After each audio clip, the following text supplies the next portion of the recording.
Hi everyone, welcome to Woolen Spinning. My name is Rachel and it is another reflection vlog. This is March of 2026 and I hope that this finds you really super well and enjoying your making and enjoying making yarn wherever you are located in the world. This month I wanted to talk about why technique alone doesn't make satisfying work. Why when we delve too deeply into just the nuance of technique and getting things right, quote unquote, that it starts to become unsatisfying. And this is something that I have experienced again and again and again in my making and in my journey, I guess you could say. And, technique is incredibly important. It is something that creates and forms the foundation of what we do as hand spinners. And I think it is really important to explore different techniques and to learn different techniques and be able to speak to those different techniques that we learn in the wider hand spinning context of making yarn, so that you have many different tools in your toolbox, literally, of how to make different yarns and what you want to create and what you're going for in a certain fabric. But that's not the whole story. That's not where the conversation ends. And many of us, I've experienced this myself, but many skilled hand spinners start to feel or can start to feel disconnected from their work when it gets to be too technical and the conversation becomes too focused on doing things the right way, which we'll talk about in just a moment. I have some notes for today's discussion, and so I'll be looking over a few times to sort of keep myself on topic. For those who have been around for a long time, you guys know that we get a little bit sidetracked sometimes and we sort of fall down into side quests quite easily, so excuse the looking to the side. So technique gives us some really important things. It gives us confidence when we're going about making our yarns and when we're project planning and we're trying to figure out where we want to go and what we want to create, the types of fabrics that we want to create. So it gives us confidence. It also gives us consistency. So when you're engaged in a certain technique, like a spinning draft, for example, if your technique over time is practiced and honed, you get consistency in your results. So that might be consistency in your singles, consistency in your plying. That might also be consistency in your dyeing and in your fiber preparation, where you're creating products or creating prep that you want to spin from and that you want to use and that you want to make from, and it becomes increasingly consistent the more you do it and the more you hone your technique. It also gives us language to talk about what we're doing. So one of the things when I first started spinning that I found very useful was getting some language around what it was that I was doing at the wheel. How did I create that yarn in the draft, especially when I would come back to talk about it on the podcast. Hi, I made this yarn isn't particularly helpful for people who are at the beginning of their spinning journey and are trying to learn and are trying to hone their technique and hone their own yarn results. And so when we have technique and we have discussions around technique, it helps us to create a universal language. It's like creating jargon in the healthcare field or in the law field, in medicine, in engineering. Everybody has a jargon that they speak within. And so if we have a jargon based around technique, then we can help others and we can teach others. And that's where it's really helpful. But where technique falls short is when it becomes the goal instead of support. So where perfect technique and honing perfect technique and showing perfect technique and telling others what the best way to do certain things is becomes the focus, instead of supporting one another and saying, hey, what happens when you try X, Y, Z? What happens when you throw that particular approach out the window and we try it a different way? Do we really get better yarn when we do it the right way, or do we just get different yarn? And I feel like technique begins to, when it becomes too much the focus, we start to lose that supportive, nurturing environment that is really what most of us are looking for when we're in an environment of making and creativity. And maybe we're shouldering a lot in our everyday lives, and maybe we come to our making to get a release and to have some meditation and to just not think about things. Maybe we want to plug into a really great audiobook. So we look at technique as something that guides and supports us, but not something that's the goal. Sometimes rules, or like we joke about like the spinning police, sometimes they can override curiosity. So one of the things that I really enjoy about exploring, in magazine articles, or when I'm writing for blog posts, like for the School of Sweet Georgia, for example, what I really enjoy doing is sort of, looking at a topic with curiosity and saying like, what if we, and it sort of turns technique on its head usually. What if we do things, what if the right way to do it is X, but what if we do this instead? What happens? And generally what happens is it makes different yarn, and we start to get different results from different ways. And if we explore our curiosity often goes hand in hand with creativity. So the more we ask questions like, what if I ... and we embrace that creativity. We talk sometimes in the community about the spirit of experimentation. This is that. What happens if I experiment? What happens if I do things differently? What happens if I turn the whole system on its head and try it a different way? Some of my favorite yarns were by doing just that. Carding a wool that generally is often combed, and then spinning it with a worsted draft. So sort of turning everything on its head and sort of creating a yarn that would traditionally be spun as a true worsted. Now I've got a woolen prep from a wool that does very well worsted, but it also does pretty well woolen, and now we're spinning it in a worsted way because we're smoothing and we're pulling the fibers to be parallel and sort of making what I would call like a smooth bat. Those are some of my absolute most favorite yarns, and I spin them all the time. But it's just coming from that place of curiosity and sort of throwing those rules out the window. The other thing where technique falls short and sort of leaves us wanting is when you hear doing it right. What is the right way to do this? And this kind of goes back to the spinning police a little bit. And that often I see this sometimes in even in myself actually, and I see it in my family sometimes, where they're so concerned about doing something the right way, quote unquote, that they've completely lost the mark. And I do it sometimes. I think we're all guilty of doing this sometimes, where many of us are highly conscientious people, and we want to do things the right way, right? We don't want to get into trouble. We don't want to have anything bad happen. We want to make sure that we're sort of crossing all our T's and all of our I's. And what that can sometimes do is it replaces the pleasure that we find from making and from creating yarn and from just engaging in our craft and engaging in our making. And sometimes I have to sit down and remind myself that like this is a bird class, like in terms of hand spinning. Like, I don't know if you guys have ever heard that before, but in university, if you had a bird class, it would mean that you would just fly right through.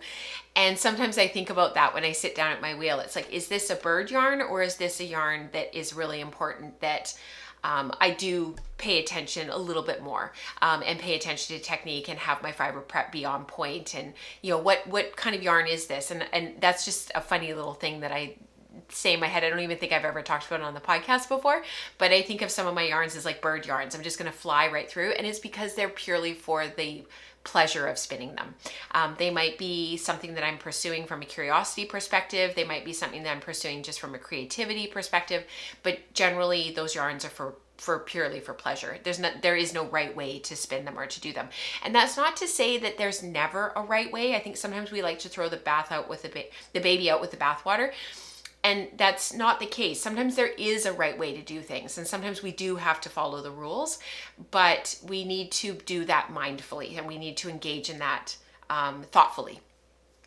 And the way to do that is to re-inject those missing elements in the things that I just discussed. So, when it becomes about the goal, when rules are the be all end all, and we are more concerned about doing it right than anything else, sometimes we do have to do things the right way, quote unquote. So how do we put back in that intentionality, paying attention, mindfulness, our relationship to the materials. Where are they coming from? What do we want to work with? What would fill us up? What do we want to explore?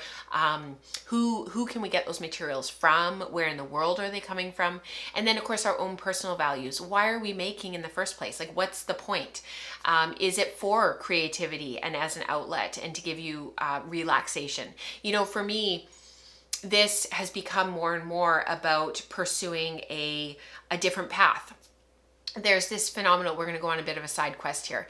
There's this idea out there in the world of psychology about your first mountain and your second mountain in your life.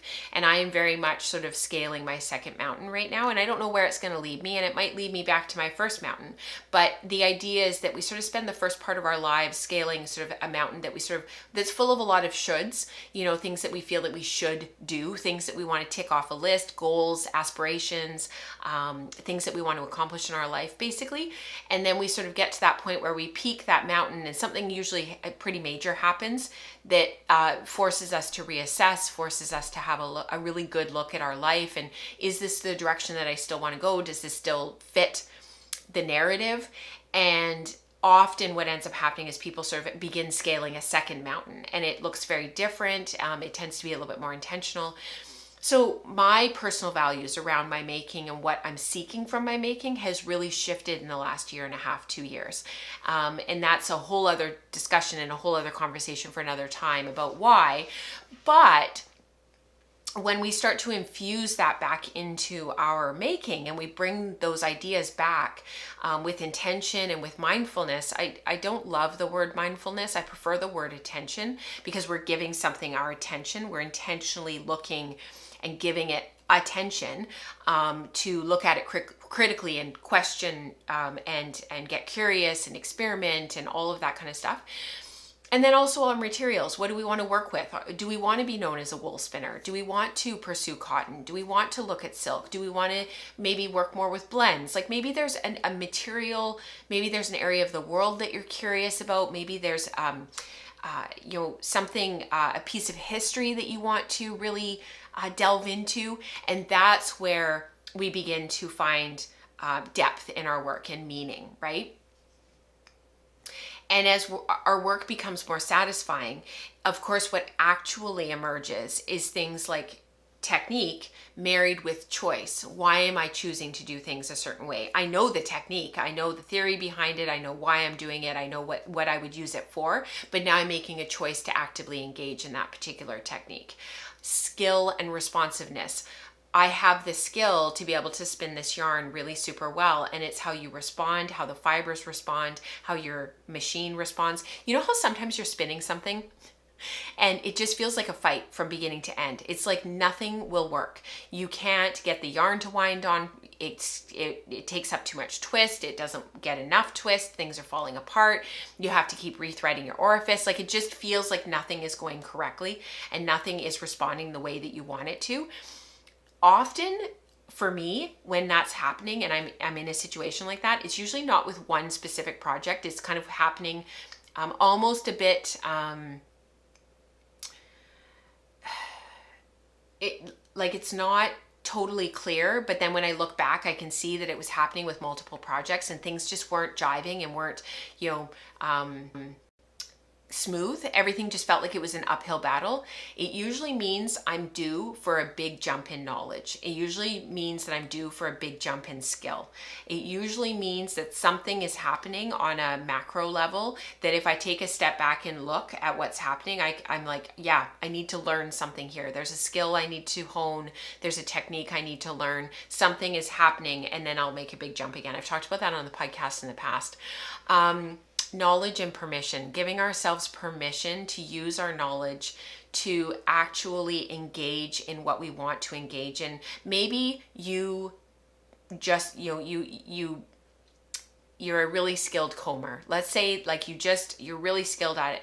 If you don't love it and that's not what you really want to spend your time on, it doesn't matter how good you are at it and how much knowledge you have of that topic. If it's not something that you really love doing, you're probably not going to continue to pursue it. Maybe there's something else that you want to pursue, or there's some other area that you want to learn about that would actually be a better use of your time. I think as we gain technique, skill, and knowledge, these other things, choice, responsiveness, permission, that's when our work becomes really satisfying. And that's when we start to find that those flow moments, right? Those moments where all time, space, needing to eat, all those things fall away and we fall into that flow. What I've noticed in my students over time, particularly when I'm in person with them, is that they start to get more curious, and they start to really embrace that learner mentality, that growth mindset. They start to ask a lot more questions. They start to get really curious about things. You suggested doing X, Y, Z, but I think I'm going to do, ABC. Wonderful. Go for it. Come back, report back, tell us your findings. And when work shifts from competence and pursuing competence and being able to, show off that perfect skein, and it shifts to a deeper meaning and a deeper path of creativity and exploring our creativity, all of a sudden, I think just everything and everyone is thriving. We go from, battling against something and feeling that resistance with whatever it is that we're working with, whether it's with our hands, because we're activating or fiber prep or fighting with our tools, whatever it is, we're trying to hone this technique and do it perfectly and follow all the rules. And then all of a sudden, as we let go of some of that, and we let go of some of that really rigorous, strict, rigid kind of way of looking at things, we start to realize that our work is very meaningful. It's a place to hone our practice and find meaning in the world, that we're creating beautiful things, that we're connecting with others, that by doing our work we're connecting and supporting one another, that we're embracing creativity and embracing the arts and the beauty that art can bring to the world, particularly in a world that doesn't at this time in history really value the arts and really value creativity. This is, all of a sudden our work takes on a different meaning and takes on a different form. So I also think sometimes technique, it becomes synonymous in hand spinning with tools. And we sometimes use those two words interchangeably, and it's very subtle. Sometimes people will talk about, using their combs, but what they're really talking about is the technique of combing. And that's not our identity. That's not who we are. We are hand spinners. We make yarn. We embrace creativity, we experiment, we embrace curiosity, we give our attention to the work that we're doing, we share it with others, we learn from others and thus also teach others. And all of these conversations are really important. And it's a good time right now to have these conversations. So if you would like to join us in these close, quiet, slower conversations, you're curious about the woolen spinning community, there is a link down below to a Start Here guide that you can click on, and that will help you in terms of if you're wondering where to begin. We would love to see you, and I hope that you have a really wonderful March. Here it's starting to warm up a little bit. We're getting close to spring break. The kids are going to be out of school for a couple weeks. Fibers West is around the corner, which is a really big fiber festival that happens here in the greater Vancouver area here in British Columbia. And I probably will see some of you there. I'm hoping to be teaching, and so I will be busy for at least part of the weekend, if not the whole weekend. And I wish you guys just a really wonderful start to spring, and I will see you next month. Bye, everyone.